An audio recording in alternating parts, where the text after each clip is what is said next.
Blind date at a cafe. The poor girl couldn't afford the bill, but the CEO Millionaire said, "It's on me." The bell above the cafe door jingled softly as Isa Carrington stepped inside, her fingers tightening around the strap of her faded canvas bag. The scent of roasted beans and warm pastries wrapped around her like a blanket, and for a brief moment she let herself believe that today, just maybe, might be different. She glanced down at her dress, a vintage floral piece with slightly frayed seams borrowed from her aunt's closet. Her blonde hair was pulled into a loose bun, a few strands slipping free in the spring breeze that had followed her in. Isa was 24, a senior majoring in psychology and currently juggling late-night shifts at a used bookstore to keep up with rent. Still, she believed in love. Even if love had not exactly been kind, she checked her phone. 5:45 p.m., 15 minutes early, just enough time to calm her nerves. She picked the table by the window, half lit by golden hour sunlight, and took a deep breath. Her hands trembled slightly as she opened her notes app, scrolling through the conversation starters she had practiced. Ask about favorite travel spots. Ask what makes him laugh. Do not mention childhood trauma on first date. When the barista approached, Isa smiled and ordered the one thing she could afford, a small cappuccino. $4.75. She placed 5 crumpled dollar bills on the counter and quietly declined the offer of an extra shot or a pastry. "I'm meeting someone," she added, mostly to herself.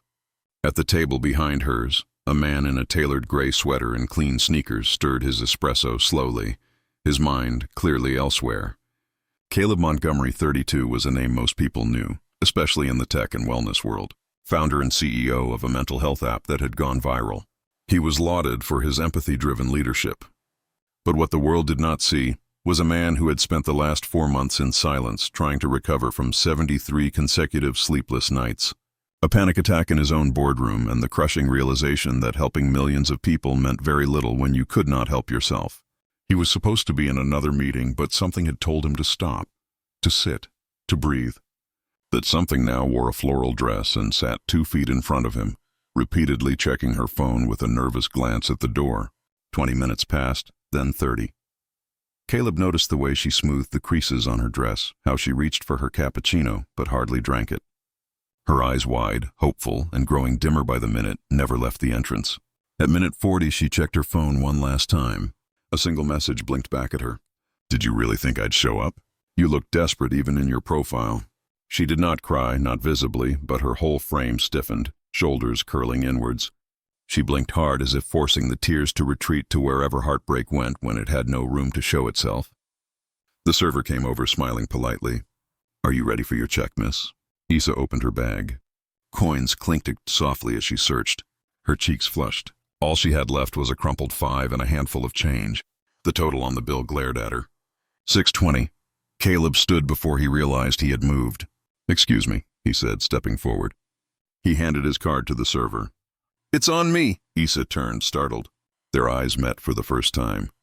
Caleb's voice was calm, but not dismissive, kind, but not pitying. "No one should have to pay for disappointment," he said gently. She blinked, trying to process. "I thank you. I didn't expect. I can pay." "It's okay," he said, already pulling on his jacket. He did not linger, did not make a scene. Instead, he placed a small, folded piece of paper next to her half-finished drink. "Showing up still matters," he said softly before walking out. Isa stared after him, lips parted as if something just slightly magical had happened. She unfolded the note. "There's nothing wrong with showing up, even when no one else does." The seat across from her remained empty. Her coffee had gone lukewarm. Her cheeks were still burning, but her chest felt just a little lighter. As she picked up her bag and left the cafe, she glanced once more at the window table behind her. She never noticed Caleb watching from across the street, but he smiled just a little, and for the first time in months, the ache in his chest softened. Isa's fingers trembled slightly as she fumbled through her wallet, searching for the last few coins. The cappuccino sat half-finished in front of her, its foam sunken into a pale swirl. She bit her lip, trying to stretch the scattered quarters and dimes far enough to meet the total. 6.20. She was short.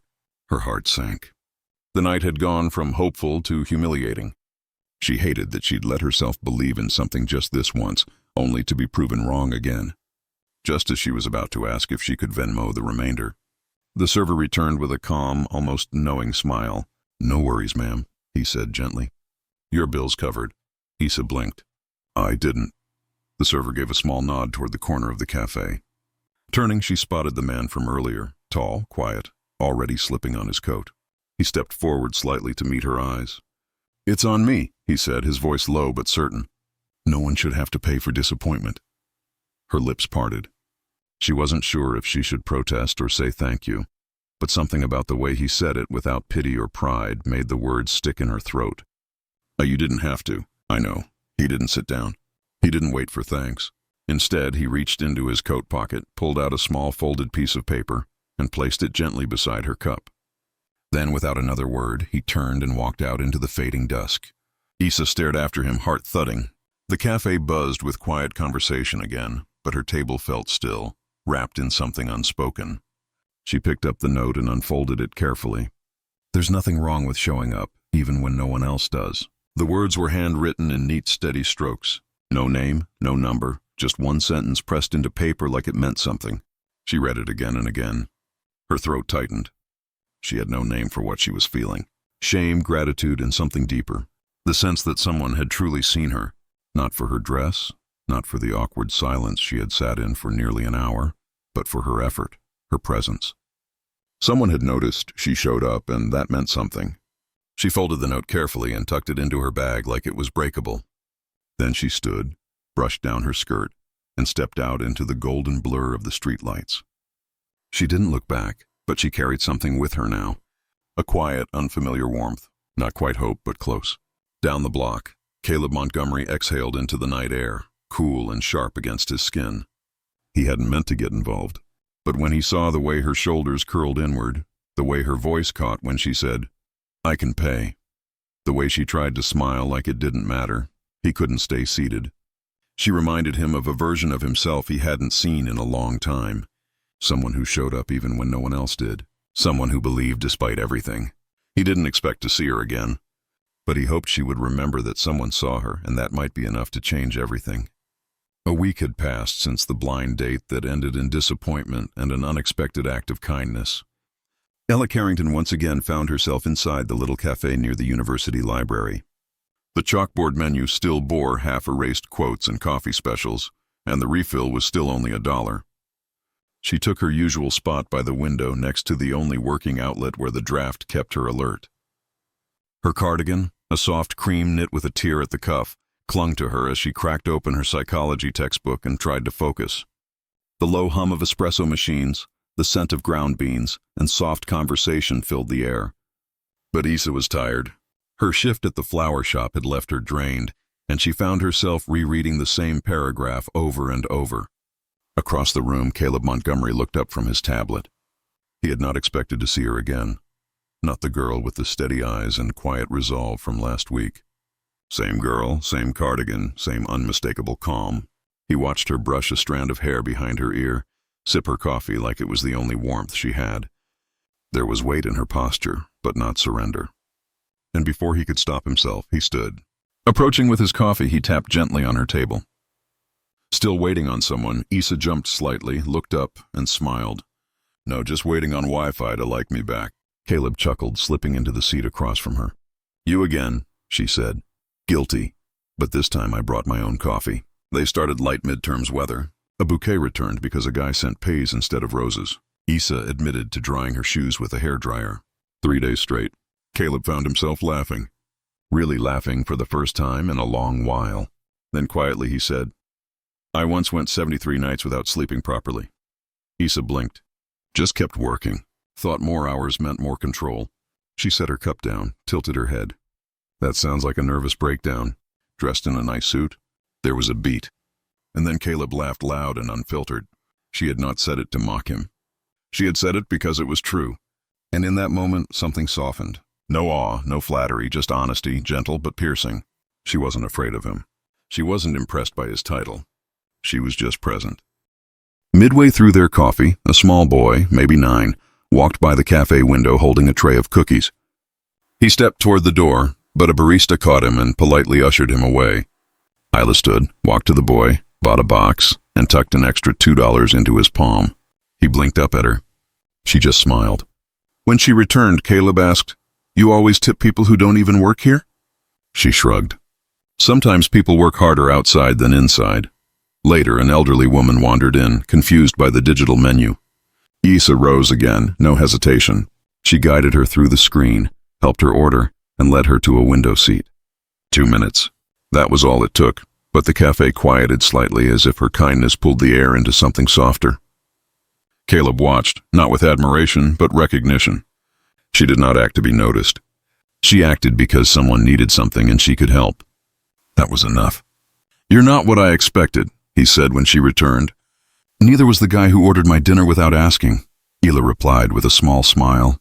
Life's full of surprises, and it was. But the real surprise for Caleb wasn't her quick wit or even her generosity. It was this. For the first time in years, he did not check his watch, did not glance at his calendar, did not think about meetings, deadlines, or inboxes. He just stayed, and in the quiet gravity of her presence, something he had long buried began to stir.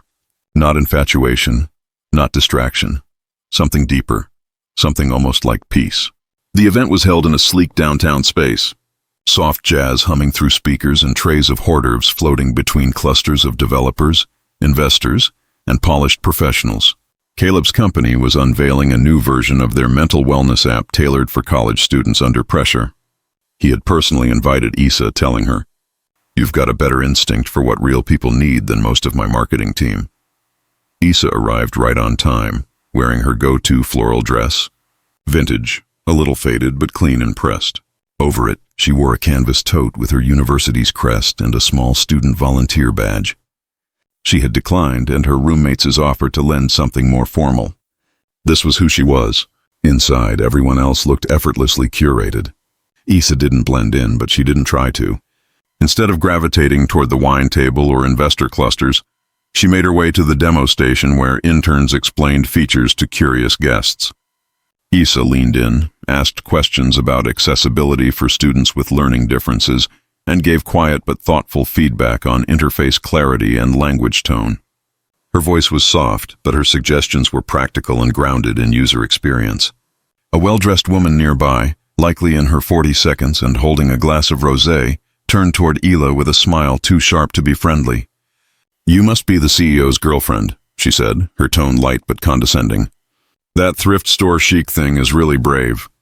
Issa blinked, then smiled gently, but not passively. "Well," she replied, "you don't have to spend much to show up with dignity." The air shifted. The woman raised an eyebrow, said nothing more. Issa turned back to the interns, undisturbed. Across the room, Caleb saw it unfold. He hadn't meant to watch, but he knew that kind of dig. Polite on the surface, poisonous underneath, and he saw how Issa met it. Calm, clear, composed, no shame, no theatrics, just strength. He felt that quiet tug again, the one that started the moment he watched her counting change for a cup of coffee. She didn't need rescuing. She only needed to not be underestimated. After the event, he found her by the coat rack brushing lint off her tote. "Hungry?" he asked. "Always," she said, smiling. They walked past a dozen polished restaurants and turned down a quieter street until they reached a small pizza joint with sticky counters and a humming neon sign. They ordered 2 slices, found a booth beneath a flickering light, and shared a bottle of soda like it was vintage red over paper napkins and grease-stained plates. Issa spoke. Not in a dramatic way, just honestly.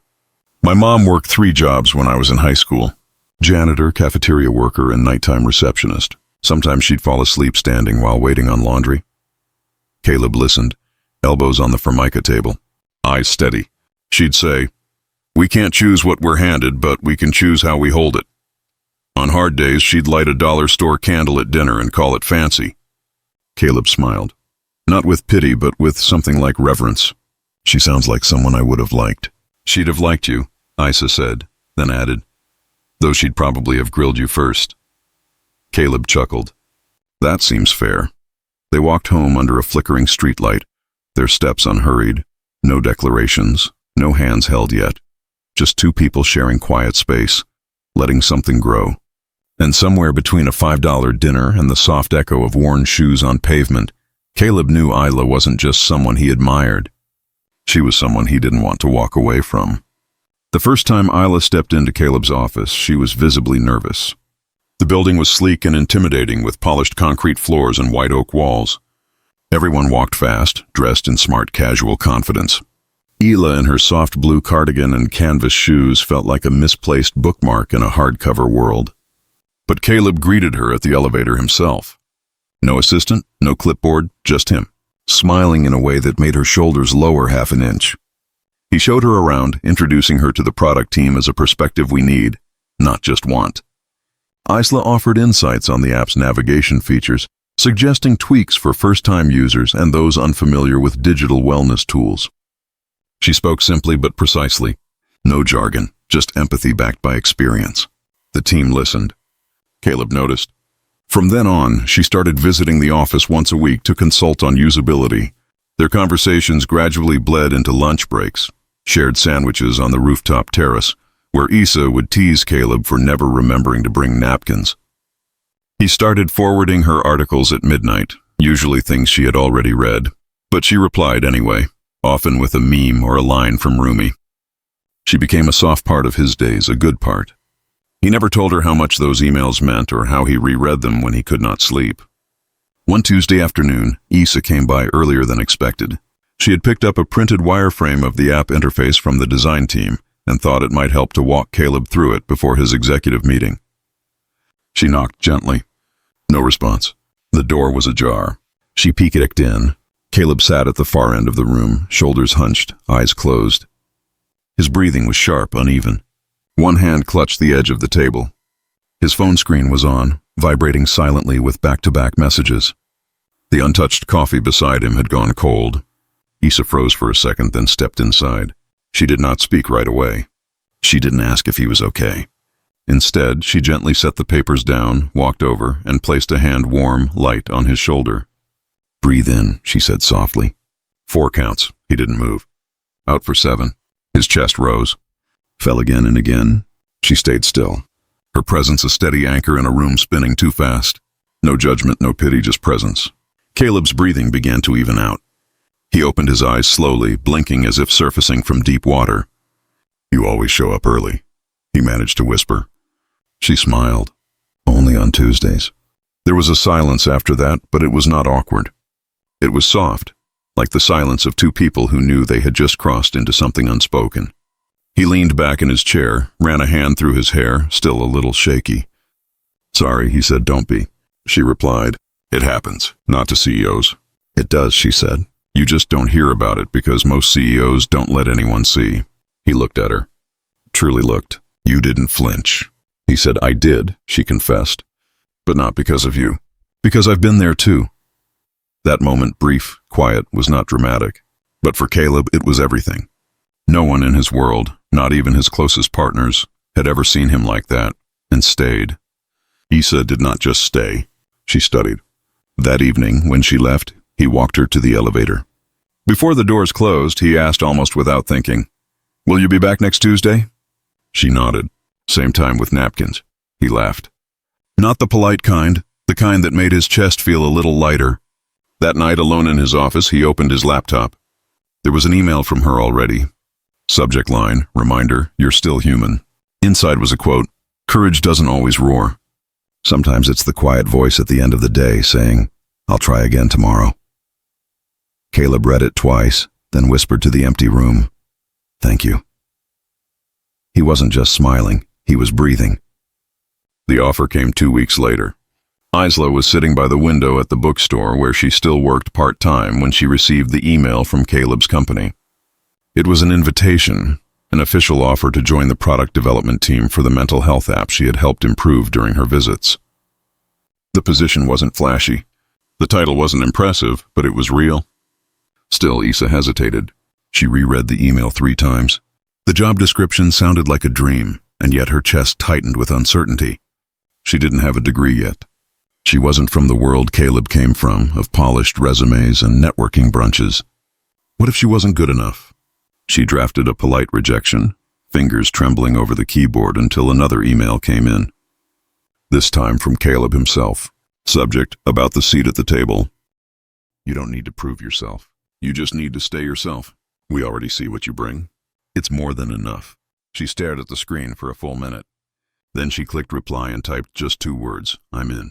The following week, they sat side by side at the very same cafe where everything had started. The warm hum of the espresso machine, the clinking of cups, the soft indie music, it all felt familiar.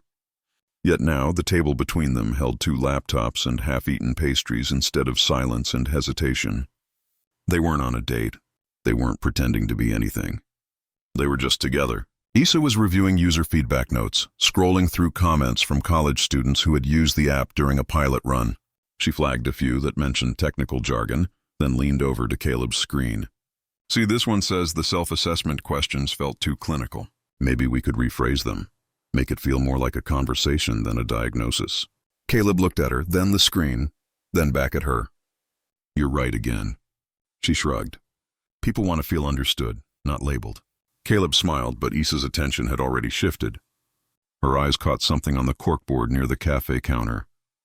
A small, slightly faded piece of paper tacked between flyers for community yoga and weekend poetry nights. She stood up, walked over, and stared. It was the receipt. $6.20 paid by guest. A handwritten note beneath it read, "She couldn't pay, so someone else did and changed 2 lives." Her fingers brushed the edge of the paper. Her throat tightened. Caleb joined her a moment later, following her gaze. "You kept it," Isla whispered. He nodded. "The manager said it started more conversations than any marketing poster ever could." They stood there quiet. Then Isla looked up at him. "I wasn't just short on money that day, Caleb." He didn't ask what she meant. He didn't need to. She returned to her seat, feeling something inside her shift. This cafe wasn't just where she was stood up. It was where someone saw her, where someone stayed. And now it was where she worked, where her voice mattered. Back at the table, Caleb slid a warm cup of coffee toward her. No words, no grand gestures, just a seat, just space, just presence. And for Isla Carrington, that was everything. It started as a whisper in the elevator. By lunch, it had a headline. "From coffee to corner office, CEO's alleged relationship with young new hire raises eyebrows." The article didn't name Isa directly, but it did not need to. Her description, blonde psychology grad recently hired into development team, was enough for people to put faces to gossip. The comments online were worse than the article itself. Words like opportunist, inappropriate, and unethical were thrown around like confetti.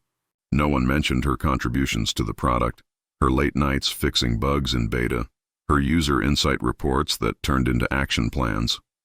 No one cared. By 3:00 p.m., a shareholder had called for an internal review. By 4:15, Isla had packed her things into a recycled paper bag and left the office quietly through the back stairwell. She did not call Caleb. She couldn't.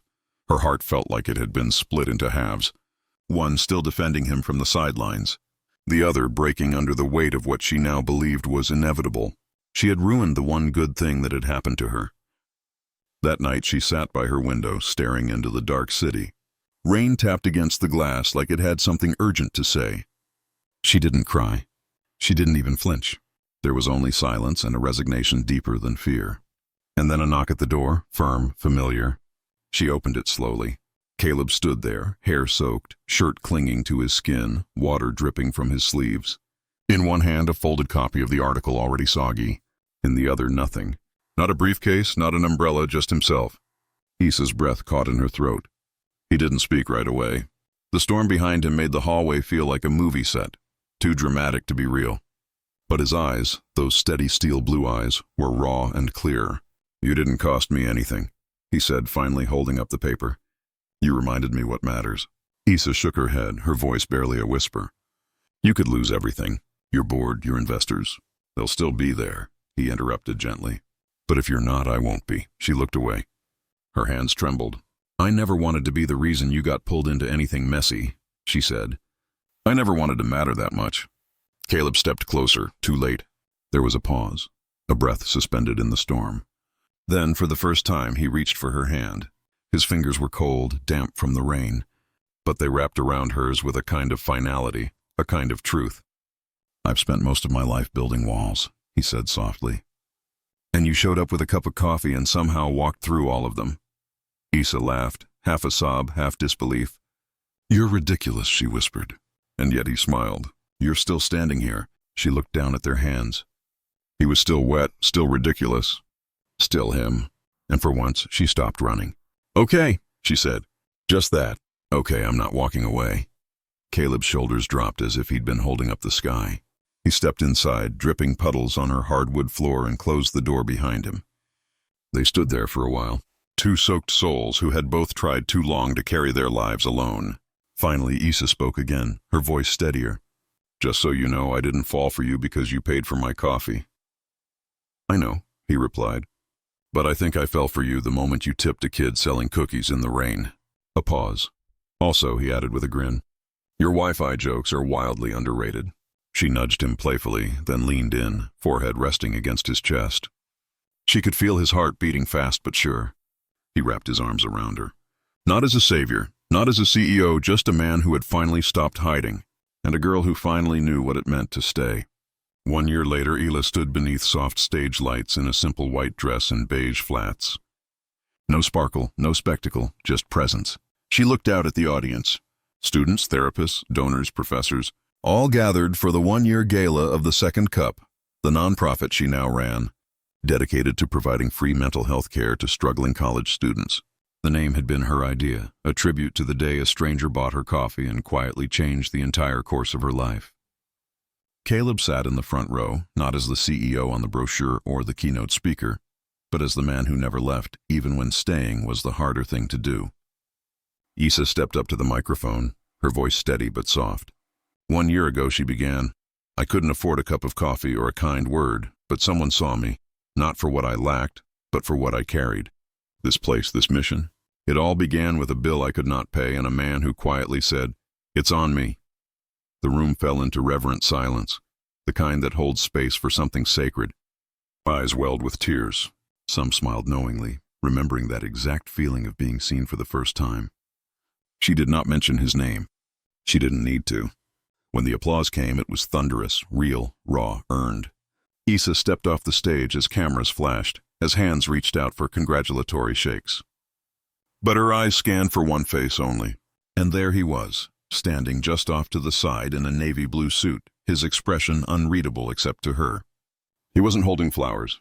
He wasn't down on one knee, but in his hand was a small navy box worn at the corners like it had been opened and closed 100 times before tonight. When she reached him, he said nothing at first, just opened the lid to reveal a simple platinum band. Inside it was engraved with 5 words, "No bills, just forever." Issa blinked, the room fading behind her. Then Caleb finally spoke, voice low, just for her. "I don't want to be the man who pays your bills, Isla. I want to be the man who stays when life gets expensive." "Will you let me stay?" "Not for coffee. Not for rescue, but for love." She didn't speak right away. She didn't need to. Her tears answered first, followed by the softest nod, one that carried the weight of everything she had endured, everything they had built, and everything they now stood to begin. "You're the only thing I never asked for," she whispered, voice breaking. "But somehow the only thing I ever needed." Caleb smiled. No cameras, no press releases, just him, her, and a moment that would belong only to them. That night they left the gala quietly, slipping away into the cool October air. The city hummed around them, alive but not loud. As they reached the familiar street corner, Issa paused. The little indie cafe was still open, glowing warm yellow against the dark sidewalk. She smiled, pulled the door open, and looked at the barista she knew well by now. "2 lattes, please," she said. "This one's on me." The barista blinked, then grinned. Caleb watched her from the entrance, her hair slightly windswept, her smile soft but certain. He stepped forward, took her hand, and slid the ring onto her finger. Right there by the door where it all began. No one watched. No one needed to, because some moments are not meant for an audience. They're meant for hearts that have already found home. If this story warmed your heart, don't forget to subscribe to Soul-Stirring Stories and hit the hype button to support more heartfelt tales like this. Love doesn't always arrive with flowers or fireworks. Sometimes it starts with a simple cup of coffee and someone who chooses to stay. Thank you for watching, and remember, kindness is never wasted. Sometimes it's just the beginning.